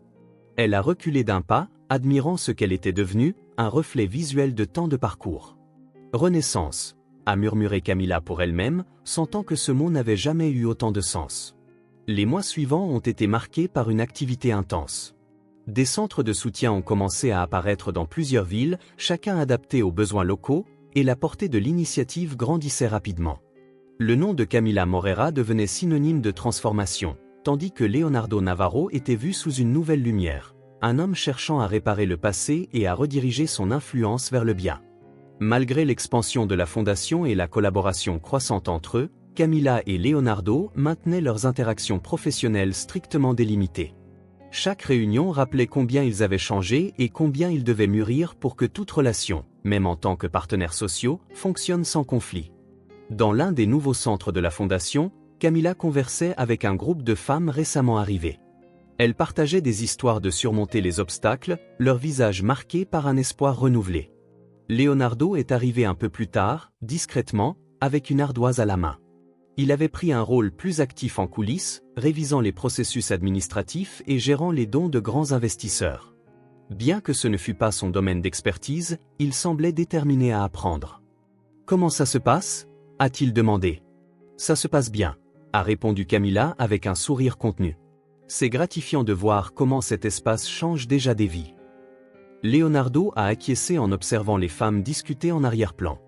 Je n'aurais jamais imaginé que quelque chose comme ça pourrait avoir autant d'impact jusqu'à ce que je le voie de mes propres yeux. Camilla l'a regardé de travers, surprise par sa sincérité. Peut-être que l'impact a toujours été là, mais vous ne faisiez pas attention. Leonardo ne s'est pas offusqué par l'observation. Au contraire, il a esquissé un léger sourire. Vous avez raison.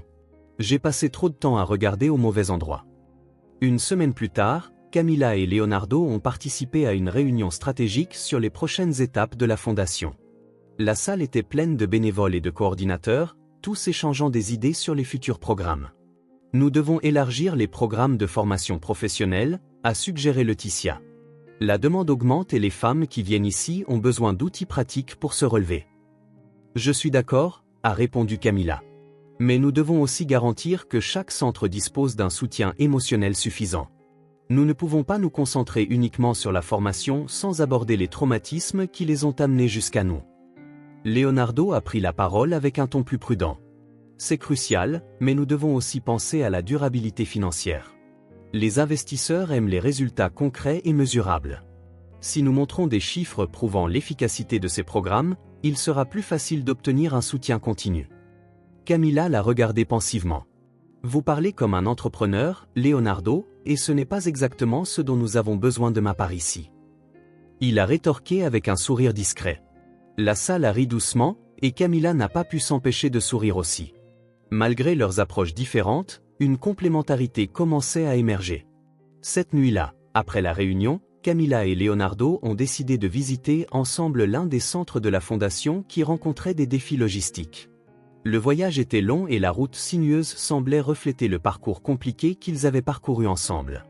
Alors que la voiture avançait, Leonardo a brisé le silence. « Je pense encore beaucoup à ce que vous avez dit sur mon obsession du contrôle. » Camilla a regardé par la fenêtre, son expression reflétant curiosité et prudence. « Et qu'en avez-vous conclu » Leonardo a pris une profonde inspiration avant de répondre.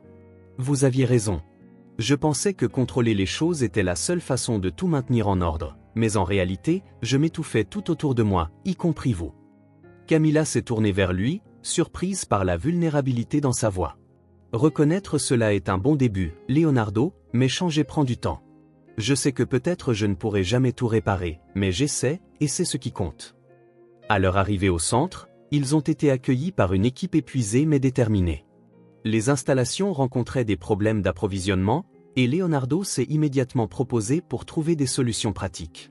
Pendant qu'il traitait avec les fournisseurs et organisait les livraisons, Camilla conversait avec les femmes sur place, s'assurant que leurs problèmes et préoccupations étaient entendus. « Il s'efforce vraiment », a commenté Laetitia, qui observait Leonardo de loin. « Oui », a répondu Camilla. « Mais ces efforts doivent venir de lui-même, pas de moi. »« Il semble qu'il le sache maintenant », a-t-elle ajouté, hochant simplement la tête. À la fin de la journée, Camilla et Leonardo étaient sur la terrasse du centre, observant le coucher du soleil. « Merci de m'avoir laissé faire partie de cela, Camilla », a dit Leonardo d'une voix douce. Elle l'a regardé, son visage serein. « Vous êtes ici parce que vous croyez en la cause. »« Vous n'avez pas besoin de me remercier pour cela », a répondu Leonardo. Un moment de silence s'est installé entre eux, mais il n'était pas inconfortable. C'était le genre de silence qui survient lorsque deux personnes trouvent enfin un terrain d'entente. Camilla a commencé, hésitante. « Je sais que j'ai encore beaucoup à prouver, mais je veux que vous sachiez que j'admire profondément ce que vous avez construit ici. » Elle a souri légèrement. « Et j'admire le fait que vous soyez prêt à apprendre. » Ils ont échangé un regard qui en disait plus que n'importe quel mot ne pourrait exprimer. Il n'y avait pas de promesse de réconciliation totale, mais il y avait du respect, quelque chose que les deux savaient être essentiel pour tout avenir, quel qu'il soit. Dans les jours qui ont suivi, Camilla a continué à étendre la fondation tandis que Leonardo s'occupait de garantir que les ressources circulent efficacement. Tous deux ont trouvé dans la collaboration une manière de reconstruire non seulement la fondation, mais aussi eux-mêmes. Ils n'étaient plus les mêmes personnes qui avaient entamé ce voyage, et cela, avant tout, était le véritable renouveau. L'auditorium du centre de Paris était rempli. Des femmes de diverses régions du monde s'étaient réunies pour le Global Women Leader Summit, un événement international célébrant les voix féminines inspirantes. Camila Morera était l'une des principales conférencières, invitée à partager son parcours et l'impact transformateur de la Fondation Renaissance. Dehors, des banderoles affichaient son nom et sa photo aux côtés d'autres leaders mondiaux. C'était un moment qui, il y a quelques années, aurait été impensable pour Camilla. Mais maintenant, elle marchait dans le couloir menant à la scène avec la tranquillité de quelqu'un qui savait exactement qui elle était et ce qu'elle représentait. Leonardo était à distance, observant tandis qu'elle se préparait à monter sur scène. Il n'était pas là pour être remarqué, mais pour offrir un soutien silencieux, quelque chose qu'il avait appris à faire ces derniers mois. Lorsque Camilla monta sur scène, les applaudissements furent instantanés. Elle s'arrêta un instant, absorbant l'énergie de la foule, puis commença à parler. Quand je pense à mon parcours, un mot revient toujours, transformation. Non seulement ma propre transformation, mais celle de tant de femmes qui ont trouvé la force dans leurs propres histoires. Le public était totalement attentif, beaucoup se penchant en avant comme s'ils ne voulaient manquer aucun mot. Il fut un temps où je me voyais comme le reflet de ce que les autres attendaient de moi. Mon silence semblait sûr, mais c'était une prison. Lorsque j'ai finalement décidé de trouver ma voix, j'ai réalisé que je ne parlais pas seulement pour moi-même, mais pour toutes les femmes qui se sont déjà senties invisibles. Camilla a continué à parler de l'impact de la Fondation Renaissance et des femmes dont les vies avaient été transformées grâce au travail d'équipe, au soutien mutuel et à la persévérance. Peu importe d'où nous venons ou quels défis nous affrontons, nous avons tout le pouvoir de recommencer. Mais cela ne se fait pas seul. Lorsque nous nous unissons, nous sommes imparables. En terminant, l'auditorium a éclaté en applaudissements debout. Camilla a souri, non seulement pour la réponse chaleureuse, mais aussi parce qu'elle était certaine que ses paroles résonnaient. Dans les coulisses, Leonardo l'attendait avec un sourire discret. « C'était incroyable » a-t-il dit. « Vous étiez incroyable » a répondu Camilla avec un léger sourire. « C'est impressionnant de voir comment vous avez accompli cela, non seulement pour vous, mais pour tant d'autres personnes. » Camilla l'a regardé, percevant la sincérité dans ses mots. « Et c'est bon de voir que vous apprenez à soutenir sans essayer de contrôler. » Leonardo a ri doucement, hochant la tête. « J'ai appris que ma place ici est de regarder et d'encourager. » Dans les mois qui ont suivi, Camilla est devenue une présence fréquente lors d'événements internationaux. Elle a pris la parole à l'ONU sur l'impact du soutien aux femmes vulnérables en Inde, participé à un forum sur l'éducation et l'égalité des genres. Partout où elle allait, elle partageait des histoires de la Fondation Renaissance et comment des femmes du monde entier avaient le potentiel de transformer leur vie et leur communauté. Les journaux ont commencé à la qualifier de force mondiale pour l'empowerment féminin. Les réseaux sociaux étaient inondés de segments de ses discours, de photos de ses visites dans des projets locaux et de messages de personnes inspirées par son parcours. De retour au Brésil, la Fondation Renaissance continuait de croître. De nouveaux centres étaient régulièrement inaugurés, et des programmes innovants comme la formation en technologie et en entrepreneuriat aidaient les femmes à réécrire leurs histoires. Camilla passait la majeure partie de son temps à voyager, mais elle revenait toujours à l'ONG principale où tout avait commencé. Pour elle, c'était un rappel de ses racines et de la force collective qui avait transformé sa vie. Une nuit tranquille, Camilla et Leonardo étaient dans l'un des nouveaux sièges de la Fondation, observant les activités de la journée. Leonardo avait pris un rôle secondaire mais essentiel, s'assurant que les ressources financières et logistiques étaient optimisées. « Vous semblez différente » a commenté Camilla en le regardant. Différente, plus calme, moins préoccupée par le fait d'être au centre de l'attention. Leonardo a souri. « Parce que j'ai réalisé qu'il y a beaucoup plus de satisfaction à soutenir quelque chose de significatif qu'à essayer d'être le protagoniste. » Camilla a acquiescé. « Humilité dans vos mots. Je suis contente que vous ayez enfin compris cela. » Ils ont partagé un moment de silence, mais il n'y avait pas de tension. C'était le type de silence confortable qui vient de deux personnes ayant trouvé une manière de coexister en respectant leurs différences. Cette même nuit, Camilla a écrit dans son journal quelque chose qui était devenu une habitude constante. « Ce qui me motive, ce n'est pas le passé, mais le futur que nous construisons. » Un futur où chaque femme peut trouver sa voie et créer sa propre histoire. Elle a fermé le journal, se sentant plus complète que jamais. Camila Morera n'était plus seulement une femme qui avait surmonté le silence. Elle était une leader, une source d'inspiration et une preuve vivante que la renaissance était possible pour quiconque était prêt à se battre pour elle. La douce lumière du matin illuminait le bureau de Camila, où des piles de papier et de notes étaient éparpillées sur la table. Elle était assise devant l'ordinateur, révisant les derniers chapitres du livre qu'elle écrivait depuis des mois. Chaque mot était une pièce de son parcours, chaque phrase une réflexion sur les défis qu'elle avait affrontés et surmontés. Le titre en haut de la page était simple mais puissant, Renaissance, un voyage de voix et de liberté. Camila n'aurait jamais imaginé devenir auteure, mais au fil de son parcours, elle a réalisé qu'il y avait quelque chose de plus grand à partager son histoire. Ce n'était pas seulement à propos d'elle, mais de toutes les femmes qui avaient affronté leur propre silence et trouvé la force au milieu des difficultés. « Es-tu prête ?» a demandé Laetitia en entrant dans le bureau avec une tasse de café. Camila a souri et acquiescé. « Prête ?» Elle a cliqué sur le bouton « Envoyer », expédiant le manuscrit final à l'éditeur. Le lancement du livre a eu lieu des mois plus tard lors d'un événement réunissant des centaines de personnes. Des femmes de différentes parties du pays et du monde étaient présentes, beaucoup partageant comment l'histoire de Camila avait déjà impacté leur vie. Pendant le discours de présentation, Camila a regardé le public et a pris une profonde inspiration. Ce livre n'est pas seulement mon histoire, c'est l'histoire de nous toutes. C'est un rappel que même dans les moments les plus difficiles, nous sommes capables de nous relever et de transformer nos vies. Les applaudissements ont rempli la salle, et Camila a ressenti une vague de gratitude. Cette nuit-là, de retour à la maison, Camila était assise devant la cheminée avec un exemplaire de son livre dans les mains. Leonardo est entré dans la pièce, tenant un verre de vin. « Tu as fait quelque chose d'incroyable », a-t-il dit en s'asseyant à côté d'elle. « Ce n'était pas seulement moi, c'était un effort collectif », a répondu Camila. Leonardo a acquiescé, levant son verre en un toast silencieux. Camila a ouvert le livre à la première page et a lu la dédicace qu'elle avait écrite pour toutes les femmes qui avaient trouvé leur voie et pour celles qui étaient encore en quête. Vous n'êtes jamais seule. Plus tard, seule dans sa chambre, Camila a regardé par la fenêtre le ciel étoilé. Dans son cœur, elle sentait qu'elle avait accompli un cycle avec le livre. Son histoire appartenait maintenant au monde, mais son voyage était loin d'être terminé. Elle a souri pour elle-même, pensant aux pas encore à venir. Après tout, la Renaissance n'était pas une fin, mais seulement un commencement. La ville où Camila avait grandi semblait plus petite maintenant, mais portait le même charme humble qu'elle se rappelait de son enfance. Les rues pavées, les maisons simples avec des jardins bien entretenus et l'odeur familière du pain frais des boulangeries locales étaient un rappel de ses racines. Cette fois, cependant, sa visite n'était pas pour revivre des souvenirs. Camila était là pour inaugurer le plus grand centre social de la Fondation Renaissance, un espace dédié à soutenir les femmes et les familles vulnérables. Le terrain où le centre avait été construit se trouvait près de la place principale, dans un bâtiment rénové qui autrefois était une usine abandonnée.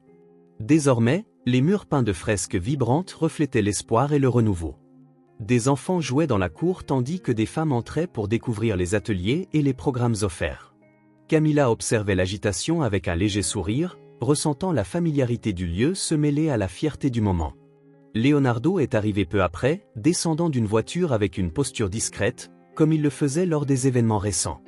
Il s'est approché de Camila, les deux échangeant un regard à la fois respectueux et amical. « C'est impressionnant », a-t-il dit en regardant le bâtiment et les personnes autour. « C'est exactement comme je l'avais imaginé », a répondu Camila d'une voix douce. « Vous avez fait cela arriver. » Camila, ce n'est pas moi seule, c'était un effort collectif, comme toujours.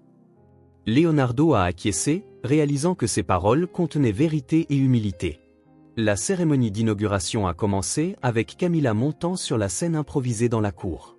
Le public local, composé de résidents, de bénévoles et de femmes qui bénéficieraient du centre, attendait avec enthousiasme. Camila a tenu le micro, ses yeux parcourant la foule avant de commencer à parler.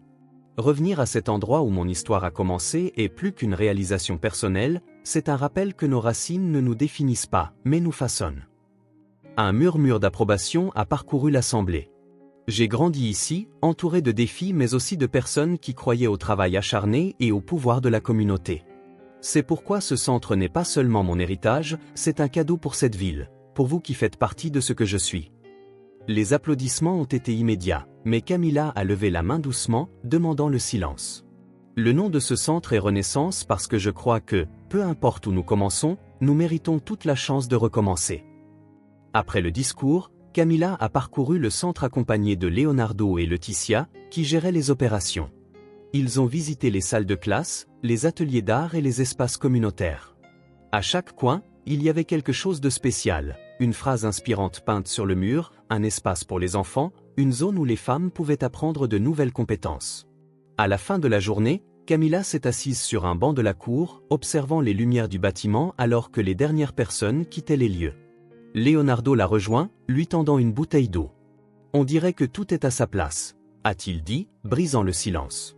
Camilla a souri en regardant le ciel où les premières étoiles commençaient à apparaître. « Tu sais ce que j'ai appris, Leonardo ? Peu importe combien de fois nous tombons, l'important est comment nous choisissons de nous relever. » Il a acquiescé, sa voix empreinte de respect. « Vous ne vous êtes pas seulement relevé, vous avez construit quelque chose qui aidera tant d'autres personnes à faire de même. » Elle s'est tournée vers lui, regard ferme mais gentil. « Et vous avez appris à marcher à mes côtés plutôt qu'à essayer de me guider. » Leonardo a ri légèrement, hochant de nouveau la tête. C'était le minimum que je pouvais faire. Ils sont restés silencieux un moment, mais sans inconfort. C'était le genre de silence qui naît entre deux personnes ayant parcouru un long chemin en respectant la croissance de l'une et de l'autre. Quelques jours plus tard, Camilla était dans le bureau du centre, révisant des rapports et planifiant les prochaines étapes de la fondation. Sur la table se trouvait une photo prise le jour de l'inauguration. Elle, Leonardo et Laetitia entourés des femmes et des enfants qui fréquentaient désormais l'espace. Elle a pris la photo en souriant, prête à la remettre à sa place. C'était un symbole de ce qu'ils avaient construit ensemble, mais aussi de ce qui restait à venir. Camilla savait que son parcours ne s'arrêtait pas là. Renaissance n'était pas une destination, mais un processus continu, un choix quotidien de grandir, de surmonter et d'inspirer. Elle a regardé par la fenêtre, observant le mouvement de la ville. À l'horizon, elle ne voyait pas seulement les rues où elle avait grandi, mais aussi un avenir rempli de possibilités. À ce moment-là, elle s'est sentie complètement en paix.